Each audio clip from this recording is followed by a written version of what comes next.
জনগণের মধ্যে এখনো নির্বাচন নিয়ে যে আস্থাহীনতা রয়েছে তা দূর করতে সরকার ও নির্বাচন কমিশনকে বলিষ্ঠ ভূমিকা নিতে হবে। তা না হলে জনগণ ভোটে যাবে না বলে মন্তব্য করেছেন সেন্টার ফর পলিসি ডায়ালগ সিপিডির সম্মানীয় ফেলো ও নাগরিক প্ল্যাটফর্মে আহ্বায়ক অর্থনীতিবিদ দেবপ্রিয় ভট্টাচার্য।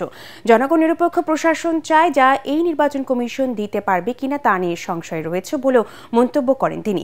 খুলনায় এসডিজি বাস্তবায়নে নাগরিক প্ল্যাটফর্ম বাংলাদেশ এর উদ্যোগে প্রাক নির্বাচনী সভার সঞ্চালক হিসেবে তিনি এসব কথা বলেন। সভায় আগামী নির্বাচনে আপনি কি প্রত্যাশায় ভোট দেবেন ও নবনির্বাচিত সরকারের কাছে আপনাদের প্রধান দাবি কি, এই বিষয়ে অনলাইনে ভোট নেওয়া হয়। পরে খুলনা বিশ্ববিদ্যালয়ের তরুণদের সাথে প্রাক আলোচনায় বসেন এসডিজি বাস্তবায়নে নাগরিক প্ল্যাটফর্ম বাংলাদেশ এর নেতারা।